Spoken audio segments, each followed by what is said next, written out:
श्रीमद्भागवतम भागवत सार की श्रृंखला में आज 18वें अध्याय पर चर्चा है और इसका बहुत ही प्रसिद्ध श्लोक 13वां श्लोक इसको पहले पढ़ेंगे और फिर इस अध्याय पर चर्चा करेंगे। कृपया दोहराइए। तुलयामलवेनापि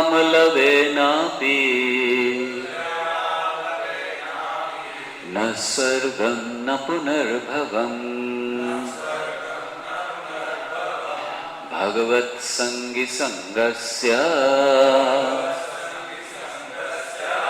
मर्त्यानां किमुताशिषः। तुल्यामलवेनापि न स्वर्गं न पुनर्भवम् भगवत्संगी संगस्य मर्त्यानां किमुताशिषः। तुलयामलवेनापि न स्वर्गं न पुनर्भवम् भगवत्संगी संगस्य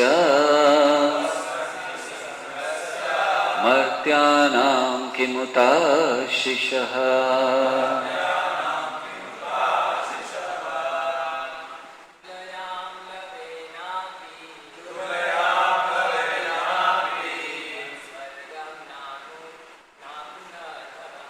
न स्वर्गं न पुनर्भवम्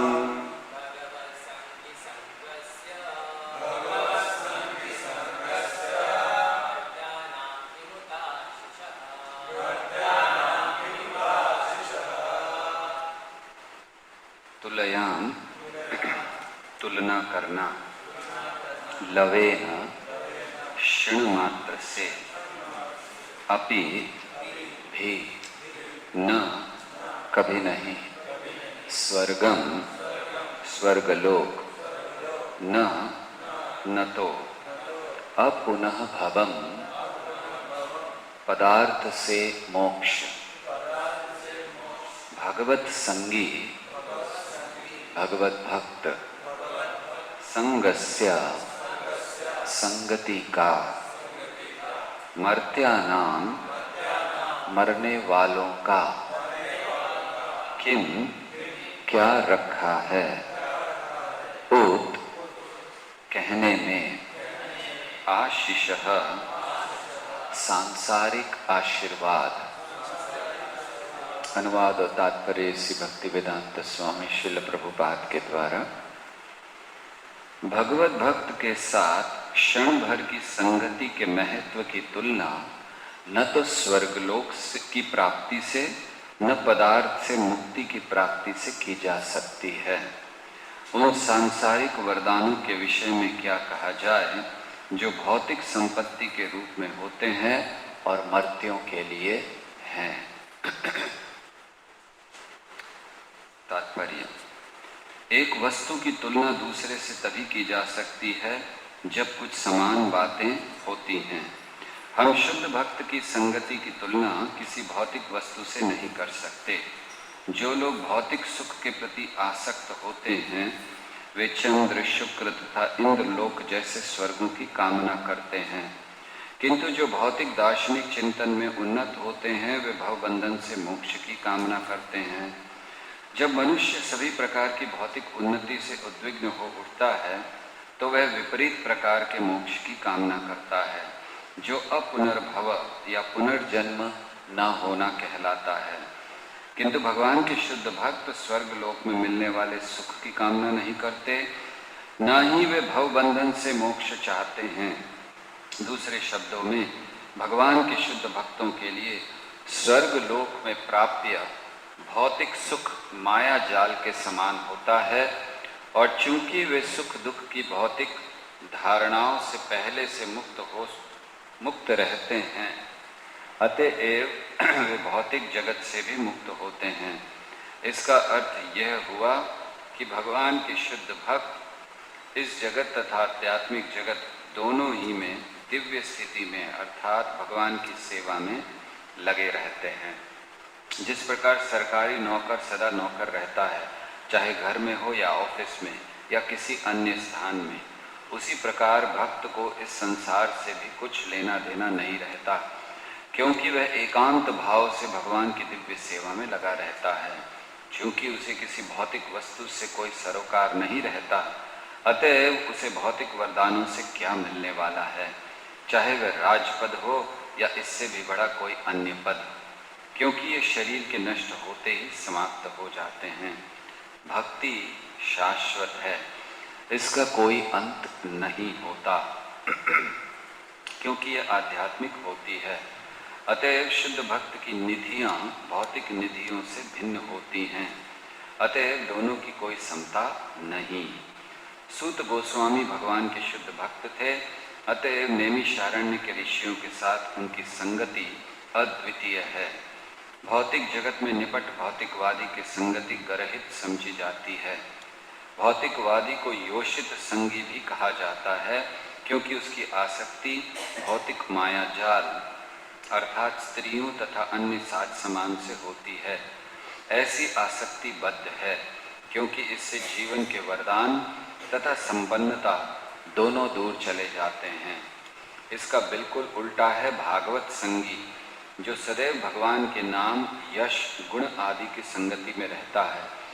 ऐसी संगति वांछनीय है, पूज्य है, प्रशंसनीय है और इसे जीवन का सर्वोच्च लक्ष्य माना जा सकता है। ओम अज्ञानतिमिरान्धस्य ज्ञानाञ्जनशलाकया चक्षुरुन्मिलितं येन तस्मै श्रीगुरवे नमः। श्रीचैतन्यमनोभीष्टं स्थापितं येन भूतले स्वयं रूपः कदा मह्यं ददाति स्वपदान्तिकम्।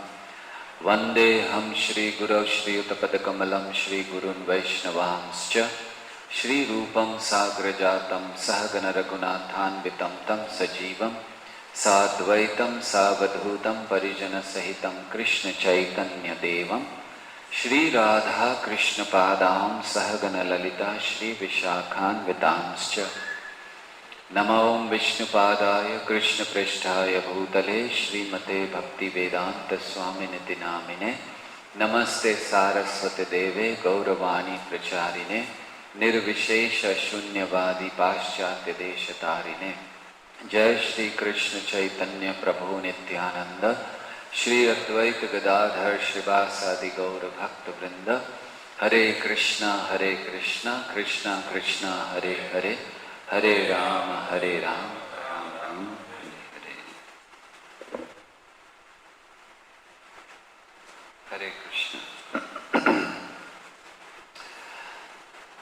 सर्वशास्त्राभिपीयूष सर्ववैदिकसत्फल सर्वसिद्धान्तरत्नाढ्य सर्वलोकैकदृक्प्रदा सर्वभागवतः प्राण श्रीमद्भागवतः प्रभो कलिध्वान्तोदिदादित्य श्रीकृष्ण परिवर्तिता परमानन्दपाठाय प्रेमवर्षक्षरायते सर्वदा सर्वसेव्याय श्रीकृष्णाय नमोऽस्तुते। मदेकबन्धो मत्सङ्गी मद्गुरु मन्महाधन मन्निस्तारकमद्भाग्य मदानन्द नमोऽस्तुते। असाधु साधु तदाईन अतिनीचोच्चतः कर हानमुञ्च कदाचिन्मा प्रेरणारुत्कण्ठयोऽसुरा।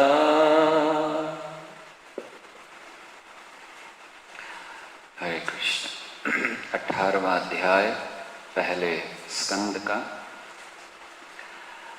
चर्चा अब तक हो चुकी है। कैसे परीक्षित महाराज ने कली को देखा, बैल और गाय की बुरी स्थिति को देखा, दंड देना चाहा, कली शरण में आए और फिर कली को रहने के लिए 4 स्थान 5 स्थान दिए। 4 दिए थे, कली संतुष्ट नहीं हुआ 4 से। दरअसल कली क्यों संतुष्ट नहीं हुआ? क्योंकि वो अपने लक्षण प्रकट कर रहा था। 4 स्थान दे दिए लेकिन संतुष्ट नहीं।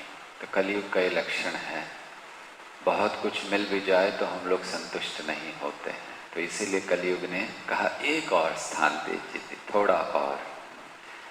क्या आवश्यकता थी? जब 4 दे दिए संतुष्ट हो जाते, क्योंकि पहले तो एक भी स्थान नहीं मिल रहा था कली को, लेकिन 4 स्थान दिए फिर भी कली ने कहा संतुष्टि नहीं, एक और। मतलब ये कली का लक्षण है, थोड़ा और, थोड़ा और। तो ऐसे कली को 5 स्थान मिले और फिर परीक्षित महाराज ने राज्य करना प्रारंभ किया। तो अब इस अध्याय में पहले 8 श्लोकों में सूत गोस्वामी परीक्षित महाराज के जीवन, जन्म, उनके कर्म और उनकी मृत्यु का वर्णन कर देते हैं बड़े संक्षेप में। तो 8 श्लोकों में पूरा बता देते हैं।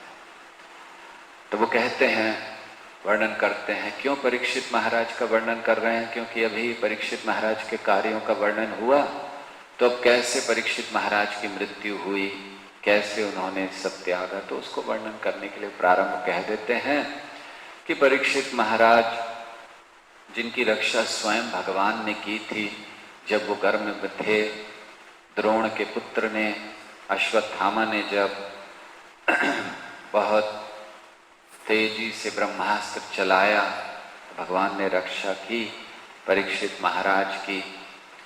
और फिर परीक्षित महाराज ने बहुत अच्छे से राज्य किया, भगवान की भक्ति करते रहे और अंत में भी सुखदेव गोस्वामी से उन्होंने भागवत का श्रवण किया गंगा के तट पर, और श्रवण करते हुए अपने देह को त्यागा। तो जब ऐसा वर्णन उन्होंने किया इन श्लोकों में, तो यहाँ उन्होंने समझाया कि कैसे उनका जीवन रहा। दरअसल इन श्लोकों को कहते हुए परीक्षित महाराज के जीवन का वर्णन करते हुए हम सब के लिए शिक्षा दे रहे हैं। कैसे थे परीक्षित महाराज, कैसे राज्य करते थे? पूर्ण रूप से अनासक्त, निर्भय, कोई उनको भय नहीं था किसी शत्रु का इत्यादि, क्योंकि पूर्ण रूप से भगवान पर आश्रित थे। जो व्यक्ति पूर्ण रूप से भगवान पर आश्रित होता है उसे कोई भय नहीं होता, किसी चीज का भय नहीं होता। भय ये भौतिक क्रिया है, भय होना मतलब पूर्ण समर्पण नहीं है।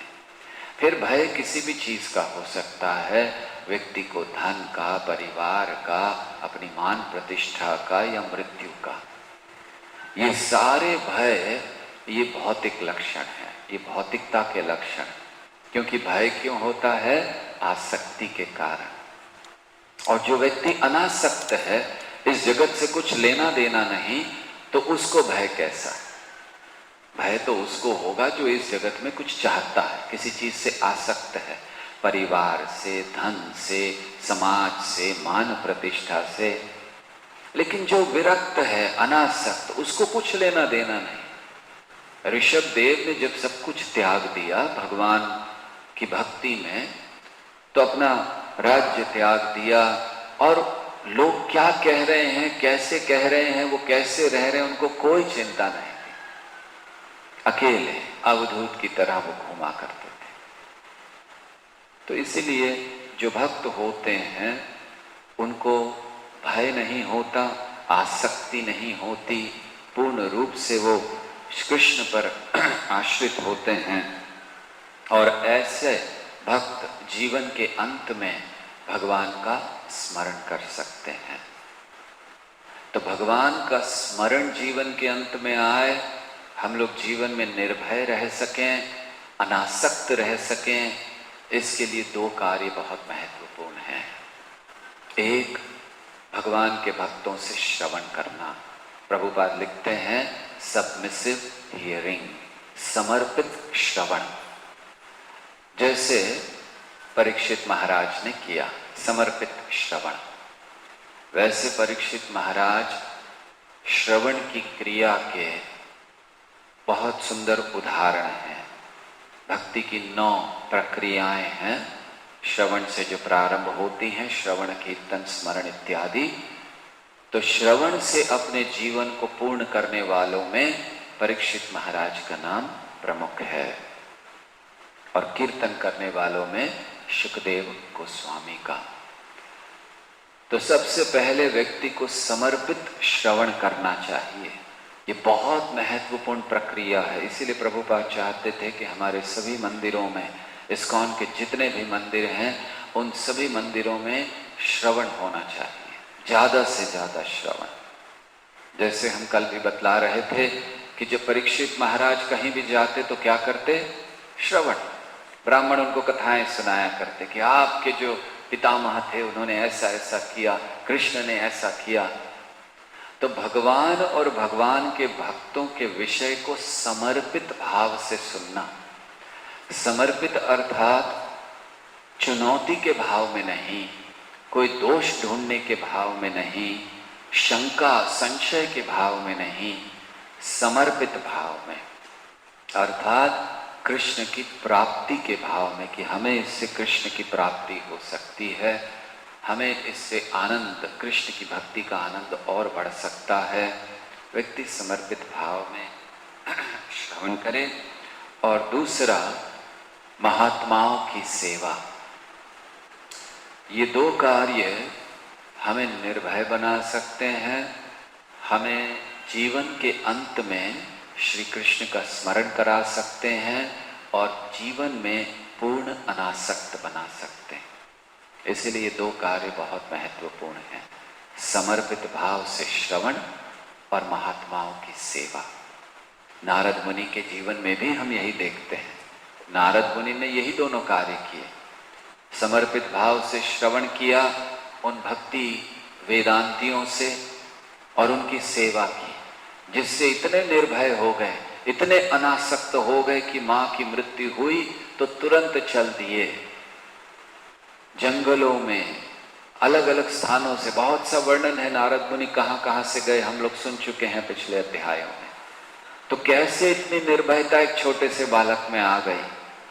क्या किया उन्होंने? यही 2 कार्य, समर्पित श्रवण और महात्माओं की सेवा।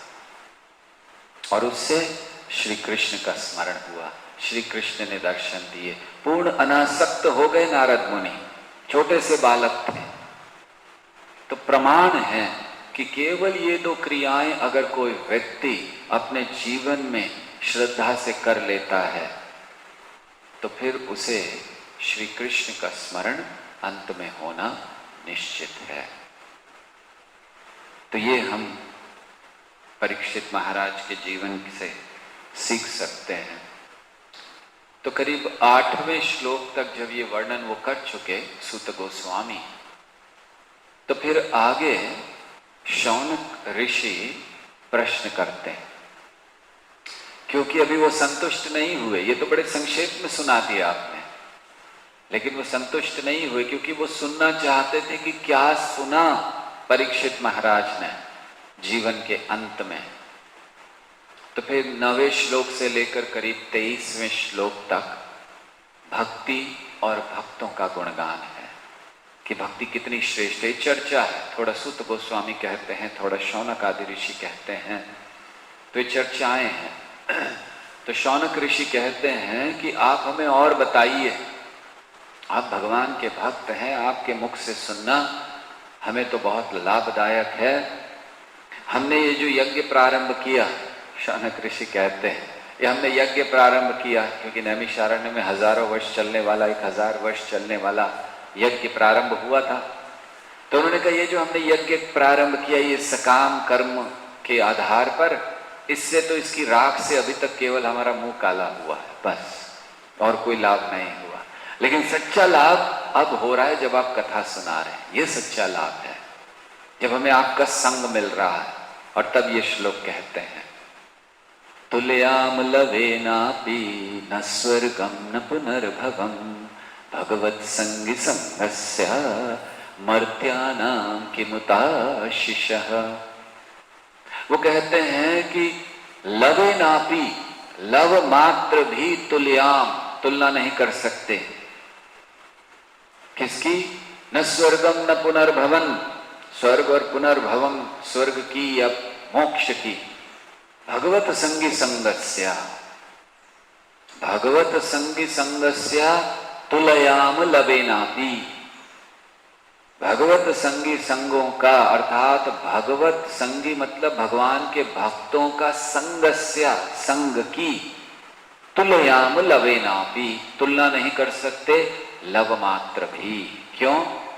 यह लव मात्र जो उनका संग मिलता है उसकी तुलना, लवेनापि, उसकी तुलना हम किससे नहीं कर सकते? न स्वर्गम न पुनर्भवम, न स्वर्ग की प्राप्ति से न मोक्ष की प्राप्ति से। दूसरे शब्दों में वो कह रहे हैं कि हमें स्वर्ग मिल जाए, समझिए कोई आकर हमें स्वर्ग दे, स्वर्ग नहीं हमें मोक्ष दे दे, जन्म मृत्यु से छुटकारा, और कहे कि एक तरफ मोक्ष है, स्वर्ग है, भोग है, आनंद है, दूसरी तरफ भक्तों का संग है, हम भक्तों का संग चुनेंगे। क्यों? मर्त्यानां किमुताशिषः, मृत्यु लोक में मरने वालों के लिए और इससे बड़ा आशीर्वाद क्या हो सकता है? क्योंकि बाकी सारे आशीर्वाद इस जगत में समाप्त हो जाते हैं। जो भी आशीर्वाद, जो भी चीज, जो भी संपत्ति हमें शरीर के आधार पर मिलती है वो शरीर के साथ समाप्त हो जाती है। आप बहुत बड़ी डिग्री प्राप्त करते हो, मृत्यु के समय समाप्त हो जाती है। आप धन प्राप्त करते हो, मृत्यु के समय कोई लाभ नहीं होता। आप बहुत बड़ा बंगला बनाते हो, आप बहुत बड़ी गाड़ी लेते हो, आप बहुत प्रसिद्ध होते हो, आप नोबेल प्राइज लेते हो, मृत्यु के समय सब जीरो, कुछ नहीं।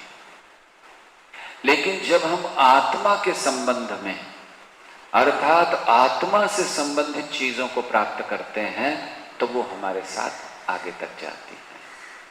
और इसीलिए मर्त्यानां किमुताशिषः, ये जो सारे आशीष हैं, ये जो सारे भौतिक जगत के लाभ हैं, ये कोई लाभ, इनका कोई लाभ नहीं। इसलिए हमें भगवत संगी संगस्या, भगवान के भक्तों का संग करना चाहिए। जब रामानंद राय से चैतन्य महाप्रभु ने प्रश्न किया कि इस जगत में सबसे बड़ी हानि क्या है, किसको खो जाने से सबसे ज्यादा दुख होता है, तो रामानंद राय ने कहा कि भक्तों का संग चले जाने से सबसे बड़ी हानि है, ये सबसे बड़ा दुख है जीव के लिए। बाकी चीजें चली जाएं, धन चला जाए, क्या फर्क पड़ता है, फिर आ जाएगा, वो तो कर्म है। धन चला जाए, संपत्ति चली जाए, जीवन चला जाए, फिर मिल जाएगा, उसके लिए आपको मेहनत नहीं करनी पड़ेगी जीवन तो वैसे ही मिलेगा। मेहनत तो जीवन नहीं लेने के लिए करनी पड़ती है।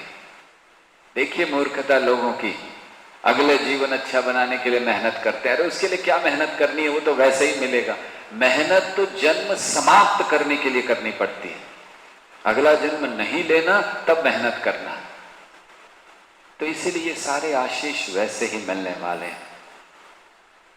और इस श्लोक में कहा गया, तो शौनक ऋषि कहते हैं कि मर्त्यानां किमुताशिषः, आप जैसे भक्तों का संग हमें मिल रहा है, कथा हमें सुनने मिल रही है, और क्या चाहिए हमें? तो इसलिए आप सुनाते रहिए, आप भगवान की भक्ति का विषय कहिए। और उस समय सूत गोस्वामी इनके प्रश्न को सुनते हैं, क्योंकि वो कहते हैं कि हम सुनना चाहते हैं कि बताइए परीक्षित ने क्या सुना। आपने तो केवल कह दिया कि परीक्षित को तक्षक ने काटा और काटने से वो मर गए, उसके पहले उन्होंने कथा सुन ली। अरे क्या सुना परीक्षित ने, कौन सी कथा सुनी, सुखदेव गोस्वामी ने क्या कहा, इसको सुनाइए। तो उस समय सूत गोस्वामी बड़े प्रसन्न होते हैं इस प्रश्न से, और वो कहते हैं कि आज जो मेरा विलोम जन्म था, दोषपूर्ण जन्म था, वो पूर्ण हो गया। अर्थात ये सूत हैं, तो सूत जन्म बहुत ऊंचा नहीं माना जाता, कोई बड़े ऊंचे कुल के नहीं माने जाते। सूत अर्थात ऊंचे कुल की माता और नीचे कुल का पिता, वर्ण का, नीचे वर्ण का, अर्थात ब्राह्मणी माता और क्षत्रिय पिता या वैश्य पिता इत्यादि। तो ऐसी जो संतान उत्पन्न होती है उसको अच्छा नहीं माना जाता, इन विवाहों को भी अच्छा नहीं माना जाता। अनुलोम और प्रतिलोम विवाह, दो प्रकार के विवाह होते हैं। तो अनुलोम और प्रतिलोम, एक में जहां पिता का वर्ण ऊंचा हो, दूसरे में माता का वर्ण ऊंचा। तो सूत उनको कहा जाता है जो ब्राह्मणी माता और क्षत्रिय पिता से उत्पन्न होते हैं। तो इसीलिए वो कहने लगे कि मेरा तो शुद्ध जन्म नहीं है, मेरा तो बहुत दोषपूर्ण जन्म है, लेकिन आज मेरे जन्म के सारे दोष पूरे हो गए। क्यों? क्योंकि आप जैसे लोगों का संग मिला है। देखिए, शौनक ऋषि गुणगान करते हैं सुत गोस्वामी का कि आप महान भक्त हैं, लवे नापी तुल्याम लवे नापी भगवत संगी। और सुत गोस्वामी कहते कि मेरा जन्म शुद्ध हो गया, सारे दोष जो निकल गए, क्योंकि आप जैसे लोगों का संग मिला। क्या गुण है आप में? आप कृष्ण कथा सुनना चाहते हैं, आप कृष्ण कथा को बारंबार और विस्तार से सुनना चाहते हैं। तत्वतः प्रभुपाद तात्पर्य में लिखते हैं कि भगवान को तत्वतः जानना चाहिए, भगवान के विषय में श्रवण करना चाहिए, जितना हो सके उतना श्रवण हमें भगवान के विषय में करना चाहिए। क्योंकि जब हम भगवान के भक्तों का संग करते हैं, प्रभुपाद एक स्थान पर लिखते हैं कि जो भक्त होते हैं वो बड़ी आसानी से अपने पापों को और अपनी अयोग्यताओं को दूर कर सकते हैं। जैसे यहाँ सुत गोस्वामी कह रहे, मैं तो अयोग्य हूं, कोई योग्यता नहीं है, लेकिन आज आपके संग में मेरी अयोग्यता दूर हो गई। तो हर भक्त अपने पापों को और अपनी अयोग्यता को दूर कर सकता है अगर वो भक्तों का संग करता है। भक्तों का संग करे, भगवान के नामों का उच्चारण करे। कुछ चीजें अगर वो करे, उससे बहुत जल्दी, प्रमुखतः 4 चीजें समराइज अगर हम सार में लें तो पहली चीज भक्तों का संग करे, दूसरा चीज श्रवण करे, जितना हो सके उतना श्रवण, तीसरा चीज प्रचार करे, और चौथा चीज भगवान के नामों को कम से कम बिना अपराध के उच्चारण करे। अगर ये 4 चीजें कोई कर लेता है, भगवान के भक्तों का संग, भगवान के विषय में श्रवण, प्रचार और भगवान के नामों का अपराध मुक्त उच्चारण, तो निश्चित रूप से वो भक्ति में करते हुए जो भी उसके पाप हैं, जो भी उसकी अयोग्यताएं हैं, वो दूर हो जाएंगे। भगवान के नाम के जप में कई श्रेणियां होती हैं, अपराध युक्त नाम, अपराध मुक्त नाम और शुद्ध नाम। अपराध युक्त नाम, जहां हम नाम अपराधों को करते हुए भगवान के नाम का जप करते हैं, उसको अपराध युक्त नाम कहते हैं। और प्रभुपाद समझाते हैं कि इससे केवल भौतिक लाभ होता है। आपकी कोई कामनाएं हैं, भौतिक कामनाएं, और आप अपराध युक्त जप करते रहिए, कामनाएं पूरी हो जाएंगी। कुछ धन मिल जाएगा, कोई स्त्री मिल जाएगी, बस इतना ही होगा कोई लाभ नहीं होगा। कभी कभी इस जगत की चीजों को प्राप्त करके लोगों को लगता है हमें बहुत कुछ प्राप्त हो गया, लेकिन जो सच में ज्ञानी हैं वो इन चीजों में कोई आनंद नहीं लेते। क्यों? क्योंकि इनकी एक शुरुआत है और इनका एक अंत है, आदो अंतो। जो भगवान के भक्त होते हैं, न तेषु रमते बुधा। भगवद गीता में भगवान कहते हैं, यही संस्पर्श जब होगा दुख योने एवते आद्यंतवंत कौन्तेय न तेषु रमते बुधा। जो भगवान के भक्त होते हैं वो इनमें आनंद नहीं लेते। प्रभुपाद इस अध्याय के कई तात्पर्यों में एक शब्द बहुत इस्तेमाल करते हैं, और वो है आत्मसंयम। आत्मसंयमी व्यक्ति भक्ति को प्राप्त कर सकता है, आत्मसंयमी व्यक्ति कलयुग के प्रभाव को नाश कर सकता है। ऐसे कई तात्पर्यों में प्रभुपाद ने इस शब्द को, इस विशेष शब्द को कई बार इस्तेमाल किया। तो हम जब ये अध्याय देख रहे थे तो हमने देखा कि इसकी विशेषता यही है कि प्रभुपाद इस शब्द को कई बार इस्तेमाल कर रहे हैं।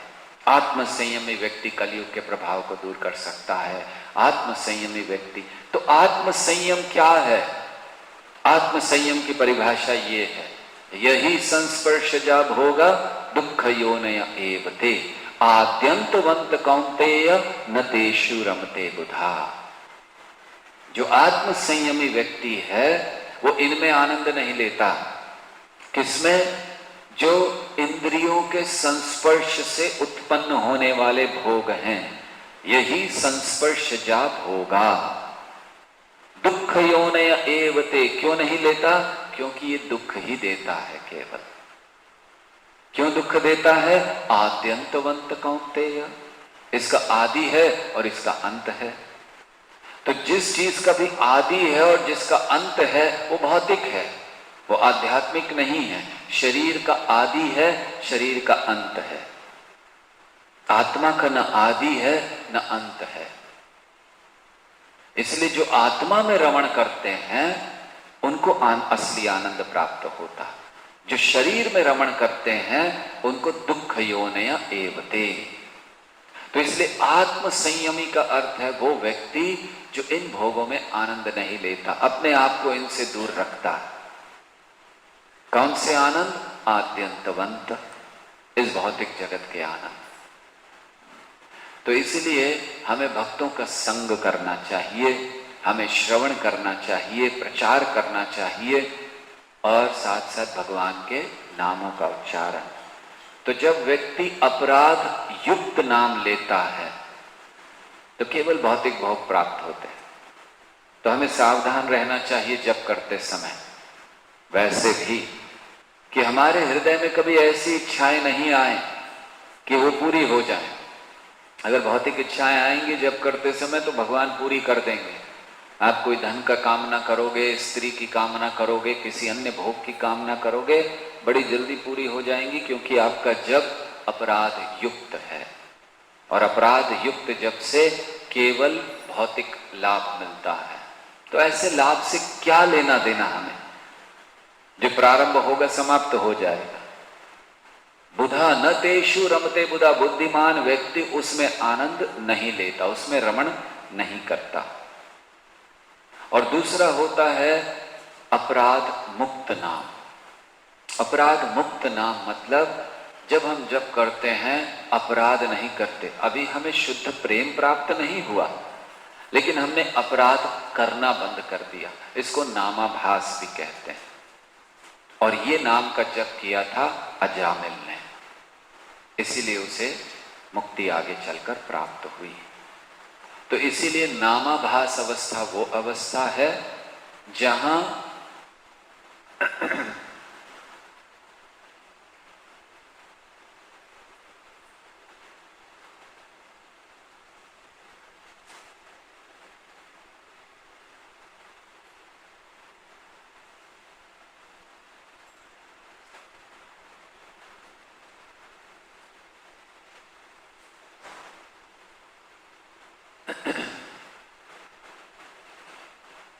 तो अपराध मुक्त नाम मतलब जहां व्यक्ति अपराध नहीं करता।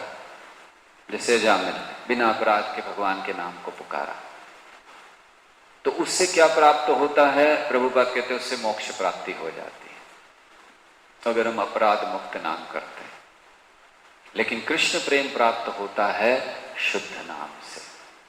तो पहले हम अपराध युक्त नाम करते हैं, फिर अपराध मुक्त नाम करते हैं। वैसे जो अपराध मुक्त नाम है ये शुद्ध नाम और अपराध युक्त नाम के बीच की अवस्था है। आप अपराध से मुक्त हो गए, शुद्ध नाम तक नहीं पहुंचे, उस अवस्था को नामाभास। नामाभास मतलब नाम का अब आभास हो रहा है, अब प्राप्त नहीं हुआ है, पूर्ण प्राप्त नहीं हुआ। जैसे मान लीजिए आपके लिए कोई बहुत स्वादिष्ट व्यंजन बनाया जाए और उसको आपके सामने रखा जाए। अभी आपने खाया नहीं है लेकिन उसका आभास होने लगता है ना, उसकी सुगंध आती है। कोई गरम गरम चीज है तो बड़ी पूरी या इसकी सुगंध आने लगती है, तो इसको आभास कहते हैं। अभी आपने खाया नहीं है लेकिन आपका मन संतुष्ट होना शुरू हो गया, क्यों? क्योंकि पता चल गया पूड़ी मिलने वाली है, अब ये बना है, तो वो ले लेके सुगंध लेकर ही आनंद आता है। तो इसको आभास कहते हैं। तो इसी तरह अभी नाम, जो असली स्वाद है नाम का, वो मिला नहीं है शुद्ध नाम, वो तो सामने रखा है, लेकिन आभास हो रहा है कि क्या होगा वो शुद्ध नाम, क्या आनंद आएगा उसमें, तो उसको नामाभास कहते हैं। तो नामाभास से मुक्ति और शुद्ध नाम से भगवान का प्रेम प्राप्त होता है। तो इसलिए हमें प्रयास करना चाहिए कि हम लोग भगवान के भक्तों का संग करें, श्रवण करें, प्रचार करें। प्रचार ये हमारे हृदय को धोने का माध्यम है। जैसे हम कई बार उदाहरण देते हैं कि आप प्रसाद लेने के बाद जब आपका हाथ भी गंदा है और प्लेट भी गंदी है, तो आप जब जाते हो तो आप प्लेट को धो लेते हो, तो जिस हाथ से आप प्लेट को धोते हो उस हाथ को आपको फिर धोना नहीं पड़ता। आप प्लेट लेते हो, उसमें साबुन लगाते हो, जो भी करते हो उसको धोते हो, आप प्लेट धो रहे हो, हाथ नहीं धो रहे हो, लेकिन आपका हाथ धुल जाता है। उसके बाद कोई फिर से उस हाथ को नहीं धोते हैं, क्योंकि वो पहले ही धुल चुका। प्रचार इसी तरह है, हमारा हृदय गंदा है, लोगों का हृदय गंदा है। प्लेट गंदी है, प्लेट लोगों का हृदय है, हाथ हमारा हृदय है। जब हम अपने हाथ से लोगों का हृदय धोएंगे, प्रचार करेंगे, तो स्वाभाविक है हमारा भी हृदय शुद्ध हो जाएगा। क्यों? क्योंकि हम भी तो सुनेंगे, जो हम कृष्ण कथा कह रहे हैं वो हम भी सुन रहे हैं, तो इसीलिए हमारा भी हृदय उस श्रवण से शुद्ध होता है। तो एक प्रचारक सबसे पहले अपने आप को प्रचार करता, फिर दूसरों को प्रचार करता है। पहले आचार, फिर प्रचार। तो इसलिए प्रचार करना चाहिए। तो इस तरह से हम लोग निर्भय और पूर्ण तरह से भगवान की भक्ति में लग सकते हैं, अपने पापों को, अपने अयोग्यताओं को समाप्त कर सकते हैं। तो सूत गोस्वामी ने बड़ी प्रसन्नता से कहा, बहुत प्रसन्न हुए कि आज मेरा जीवन पूर्ण हो गया। और फिर उन्होंने कृष्ण का वर्णन करना प्रारंभ किया कि भगवान के भक्त कैसे होते हैं, भगवान कैसे हैं, पूर्ण शुद्ध हैं इत्यादि उन्होंने वर्णन किया। क्योंकि इसके पहले उन्होंने कह दिया था शौनक आदि ऋषियों से कि आपने जो भी पूछा था मैंने बता दिया, आपने परीक्षित महाराज के बारे में पूछा, बता दिया। लेकिन इन्होंने कहा नहीं, हमें तो वो सुनना है जो उन्होंने शुभदेव गोस्वामी से सुना। ये तो आपने बताया तो बहुत छोटा, असली चीज बताइए अभी। तो फिर उन्होंने आप भगवान की भक्ति का वर्णन प्रारंभ किया और फिर उन्होंने परीक्षित महाराज का भी वर्णन किया। तो उन्होंने कहा परीक्षित महाराज का वर्णन करते हुए कि एक समय परीक्षित महाराज विचरण कर रहे थे, करते करते एक वन में गए, बड़ी प्यास लगी थी, भूख लगी थी, और वहां पर उन्होंने देखा कि एक ऋषि, एक मुनि ध्यान में मग्न है। तो परीक्षित महाराज ने उनसे प्रश्न किया कि कहीं पानी है, कुछ खाने के लिए है या क्या है। उसने कोई जवाब नहीं दिया और ऐसे देख के परीक्षित महाराज को क्रोध आ गया। एक बहुत सुंदर बात सूत गोस्वामी ये कहते हुए बताते हैं, इस बात को कहते हुए एक शब्द का इस्तेमाल करते हैं, ऐसा पहले कभी नहीं हुआ था, पहली बार परीक्षित महाराज को क्रोध आ गया। अर्थात कभी उन्होंने ब्राह्मणों पर, ऋषि मुनियों पर क्रोध नहीं किया था। आपको याद होगा जब परीक्षित का जन्म हुआ, युधिष्ठिर महाराज सुन रहे थे, तो उन्होंने एक बात सुनी, बड़ा आश्चर्य हुआ। क्या बात सुनी थी? ज्योतिषियों ने क्या बताया था? इसे ब्राह्मण का श्राप लगेगा। तो युधिष्ठिर महाराज को बड़ा आश्चर्य हुआ, ब्राह्मण का श्राप, ऐसा कौन सा अपराध कर देगा ये ब्राह्मण के प्रति। तो यहां पर अब ये जो अपराध कर रहे हैं, पहली बार सूत गोस्वामी कहते इससे पहले कभी वो इतना किसी ब्राह्मण के ऊपर क्रोधित नहीं हुए थे, लेकिन आज ब्राह्मण ने उनका स्वागत नहीं किया, क्योंकि नियम है, राजा आए हैं, राजा क्या कोई भी अतिथि आए, कम से कम घर में आए तो उसको बैठने का स्थान देना, जल देना, थोड़ी मीठी बातें करना। लेकिन यहां तो ध्यान ही नहीं दिया। परीक्षित सोचने लगे, अरे इतना बड़ा मैं राजा, चक्रवर्ती, सम्राट, और ये मुझे कोई सम्मान नहीं दे रहा। अब वो ध्यान मग्न थे तो क्रोध आया। जाते जाते उन्होंने देखा एक मरा हुआ सांप पड़ा था, तो अपने धनुष से उन्होंने सांप को उठाया और गले में डाल दिया क्रोध में। तो देखिए बहुत महत्वपूर्ण बात कि क्रोध में आकर उन्होंने ऐसा किया। और पहली बार तो क्यों हुआ? दो कारण हुए। पहला, भगवान की योजना। भगवान कुछ प्रकट कराना चाहते थे, अपना कार्य कराना चाहते थे, इसलिए भगवान ने उनको क्रोधित।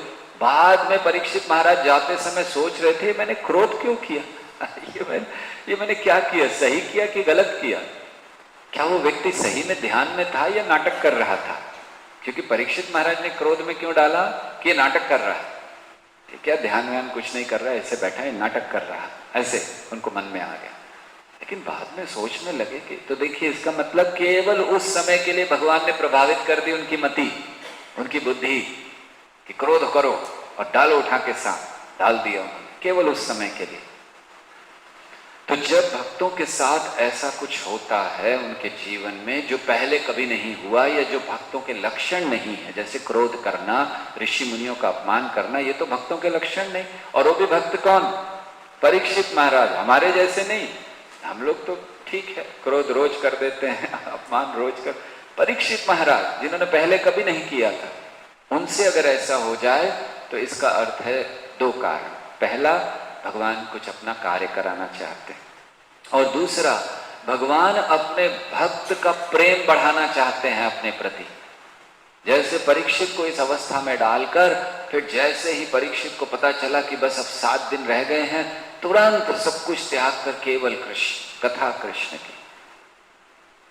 तो इसीलिए भक्तों के जीवन में जब कुछ गलत होता है, जब कष्ट आते हैं, तो यही मानना चाहिए। ये नहीं मानना चाहिए कि अरे अरे बेचारा अपने कर्मों से बंधा हुआ है। नहीं, परीक्षित महाराज कोई कर्मों से नहीं बंधे थे, उनके तो कर्म वैसे ही कट गए गर्भ में जब भगवान ने उनकी रक्षा की, दर्शन दिए। भगवान का नाम सुनने से व्यक्ति के कर्म कट जाते हैं, फिर जिस व्यक्ति ने भगवान के दर्शन कर लिए उसके कर्म कैसे रह सकते हैं? तो इसलिए कर्म नहीं थे परीक्षित महाराज के, ये तो भगवान की योजना थी। भगवान चाहते थे भागवत प्रकट हो, तो इसीलिए उन्होंने ये कार्य कराया।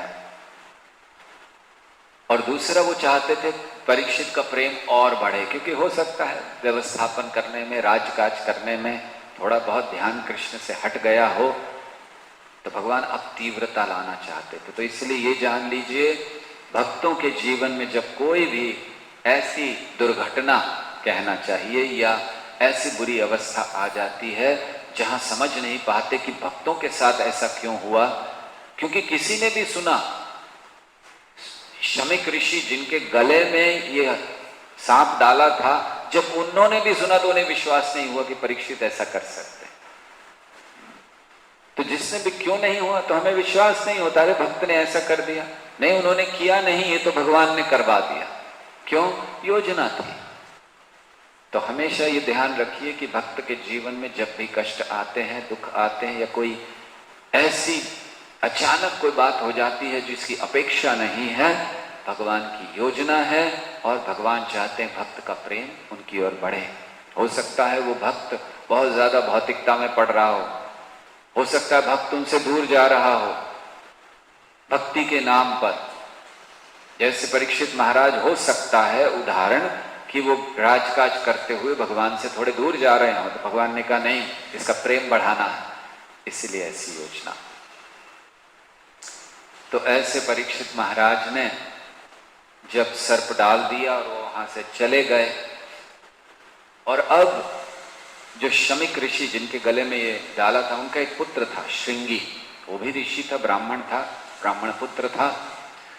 तो श्रृंगी को जाके किसी ने बताया, रे तुम्हें पता है परीक्षित राजा वो आए थे और तुम्हारे पिता के गले में मरा हुआ सांप डाल के चले गए। जैसे ही उसने ये सुना, श्रृंगी ऋषि ने तुरंत क्रोधित हो गया, क्योंकि मेरे पिता का इतना अपमान कर दिया, और तुरंत इन क्षत्रियों के प्रति, राजा के प्रति बहुत बुरी भली बातें कहने लगा ये क्षत्रिय ये राज्य करते हैं हमारे आशीर्वाद से।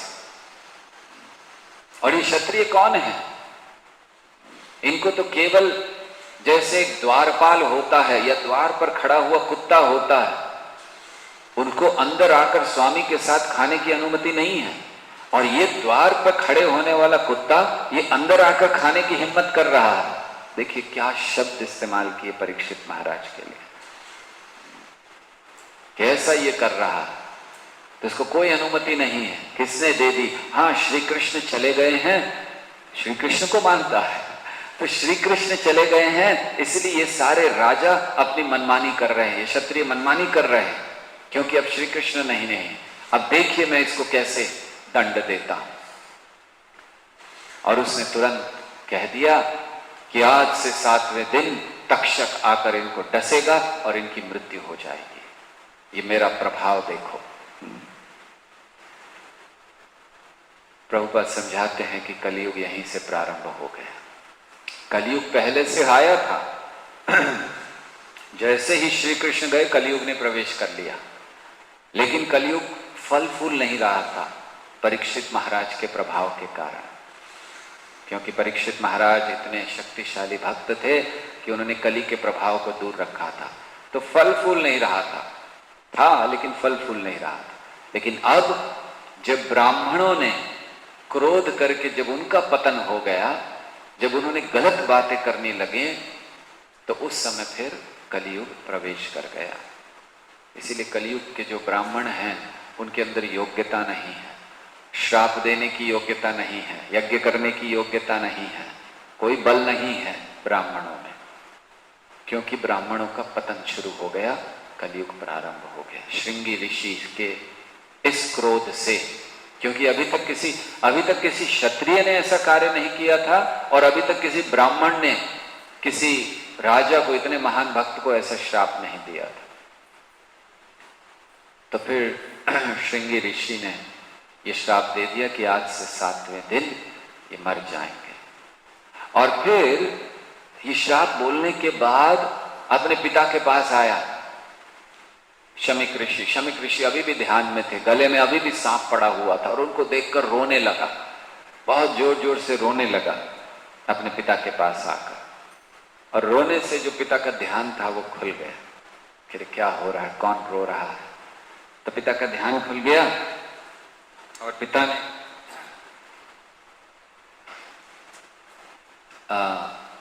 पूछा अपने बालक से, क्या हुआ, क्यों रो रहे हो, क्या बात है। तो उसने फिर सारी घटना बताई कि ऐसे परीक्षित आए थे, आपके गले में उन्होंने सांप डाल दिया, आपका अपमान कर दिया, और फिर मैंने उन्हें श्राप दे दिया। ये भी उसने बताया कि मैंने उन्हें श्राप दे दिया। और क्या श्राप दिया? 7 दिन के अंदर मर जाएंगे। जैसे ही शमीक ऋषि ने सुना, उन्हें बहुत दुख हुआ, बहुत दुख, कि ये क्या कर दिया तुमने। अरे तुम जानते हो किसको श्राप दे दिया? परीक्षित कौन है जानते हो? उसके राज्य में एक चोर नहीं है, एक डाकू नहीं है, सारे ऋषि मुनि बड़ी आसानी से, बड़े आराम से अपनी भक्ति कर रहे हैं। इतना महान वो भक्त है, तुमने केवल उसको नहीं सारे ऋषि मुनियों को श्राप दे दिया, क्योंकि अब कोई भक्ति नहीं कर पाएंगे बड़ी स्वतंत्रता से। परीक्षित के राज्य में निर्भयता से ऋषि मुनि भक्ति कर रहे थे, क्योंकि उन्हें पता था कि राजा हमारी रक्षा कर रहे हैं। लेकिन अब तुमने मारने का उसको कह दिया, श्राप दे दिया, उसको मार डाला। अरे तुमने केवल परीक्षित को नहीं सारे ऋषि मुनियों को मार डाला। बहुत दुखी हो गए कि क्या कर दिया तुमने, इतना घोर अन्याय, अहंकार दिखाया तुमने। तो जहां अहंकार ब्राह्मणों में आ गया वहां कलयुग प्रारंभ हो गया। और उस समय उन्होंने कहा कि नहीं, हमारे लिए ठीक नहीं है। क्या किया था? अरे अगर उसने सांप डाल भी दिया तो भी क्या बात हुई, उसको ये तुम्हें उसको देने की क्या आवश्यकता थी जो तुमने श्राप उसको दे दिया। बहुत सुंदर श्लोक में शमीक ऋषि एक बात कहते हैं। शमीक ऋषि का अपमान हो गया था, उन्होंने तिरस्कृत हो गए थे, लेकिन फिर भी उन्होंने कहा ये तुमने गलत दिया, ये जो बदला लेने का तुम्हारा विचार है ये बड़ा गलत है। और वो बहुत सुंदर बात कहते हैं श्लोक नंबर 48 में, वो कहते हैं तिरस्कृता विप्रलब्धा शप्ता क्षिप्ता हता अपि नास्य तत्प्रतिकुर्वन्ति तद्भक्ता प्रभवोऽपि। वो कहते हैं भगवान के भक्त इतने सहिष्णु होते हैं, अपमानित होने, ठगे जाने, शापित होने, विचलित किए जाने, उपेक्षित होने अथवा जान से मार जाने पर भी कभी बदला लेने का विचार नहीं करते। देखिए कितनी सुंदर बात है। ये भगवान के भक्तों की सहिष्णुता है। साधु मतलब तृणादपि सुनीचेन तरोरपि सहिष्णुना अमानीन मानदेन कीर्तनीय सदा हरि। ये साधु शब्द की परिभाषा है। बस ये साधु, एक ही परिभाषा। तो वो कह रहे हैं यहां पर कि जो साधु होता है वो कभी ऐसे क्रोध नहीं करता, तुमने जो क्रोध कर दिया। और वो भक्त कितने सहिष्णु होते हैं, तो वो दोनों तरफ से, क्योंकि उसका अपमान हुआ, उसने कहा कोई चिंता नहीं, मेरा अपमान कर दिया ना, गले में सांप डाल दिया, क्या फर्क पड़ गया। लेकिन परीक्षित जैसे राजा को तुमने क्रोध कर दिया, ये सही नहीं, ये तुम्हारा ब्राह्मण होने का लक्षण नहीं, ये भक्त होने का लक्षण। भक्त सहिष्णु होते हैं। तो ये बहुत महत्वपूर्ण श्लोक है, इसके तात्पर्यों को भी पढ़ना चाहिए। तो क्या बताया जा रहा है कि भक्त के जीवन में कितना ही कष्ट क्यों ना आए, भक्त कभी बदले की भावना नहीं रखता। ये जो बदले की भावना से उसने श्राप दे दिया श्रृंगी ऋषि ने, मेरे पिता के साथ ऐसा किया, मैं दिखाता हूं मैं क्या कर सकता हूं। नहीं, कुछ भी हो जाए हमारे साथ, हमें बदले की भावना नहीं लानी चाहिए, क्योंकि बदले की भावना मतलब द्वेष, द्वेष मतलब कृष्ण से परे। सरल है। एक द्वेषी व्यक्ति कृष्ण के निकट नहीं जा सकता। बदले की भावना से हम कृष्ण के निकट नहीं जा सकते कि मैं दिखाता हूं इसको, मैं कितना बड़ा भक्त हूं। इस श्रृंगी ने यही कहा, मैं दिखाता हूं कितनी शक्ति है मेरे अंदर। तो जो दिखाने की, बदला लेने की भावना है, शमीक ऋषि समझा रहे हैं, भक्त की नहीं है। और क्या क्या नहीं हो जाए, सबका वर्णन कर दिया। भक्त का अपमान हो जाए, जान से भी मार दिया जाए, तो भी वो बदले लेने का प्रयास नहीं करता। शापित हो जाए, विचलित हो जाए, अपमानित हो जाए, ठगा जाए, कुछ भी हो जाए भक्त के साथ, तो भक्त कभी भी बदला लेने की भावना नहीं करता। ये भक्त है।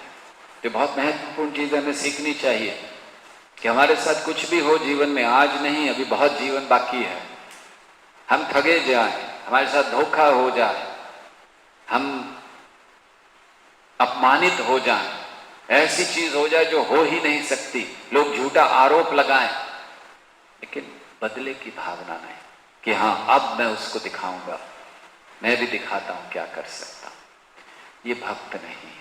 बदले की भावना तो छोड़िए, भक्त वो है जो मुख से अपशब्द भी नहीं निकालता ऐसी अवस्था में, वो भक्त है।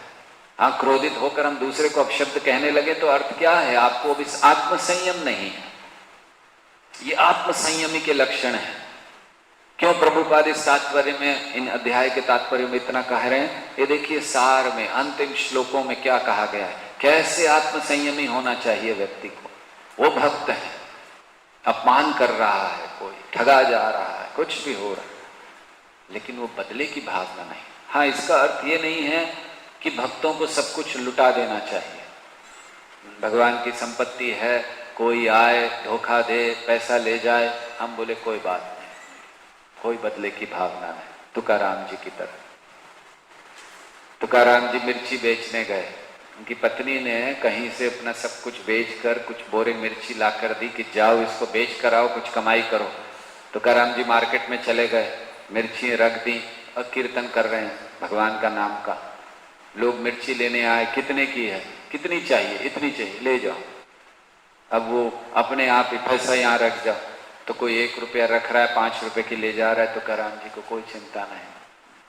कोई एक तो आया बड़ा व्यक्ति जो बड़ा शक्तिशाली था, गुंडे तरीके का, वो पूरा बैग उठाकर ले गया। तुकाराम जी ने कोई चिंता, ले जाओ, संतुष्ट रहो, कोई बदले की भावना नहीं। हाँ, तो हमें ऐसे भगवान की चीजों को नहीं करना है। अपनी चीजों के लिए ठीक है, लेकिन भगवान की नहीं, कि यहाँ कोई मंदिर में आए, कोई लाइट निकाल के ले जाए, कोई पंखा निकाल के ले जाए, हम लोग बोले कोई चिंता नहीं, ले जाओ। नहीं, भगवान की संपत्ति की रक्षा करनी चाहिए जब तक हमारे को रक्षा का कर्तव्य दिया गया।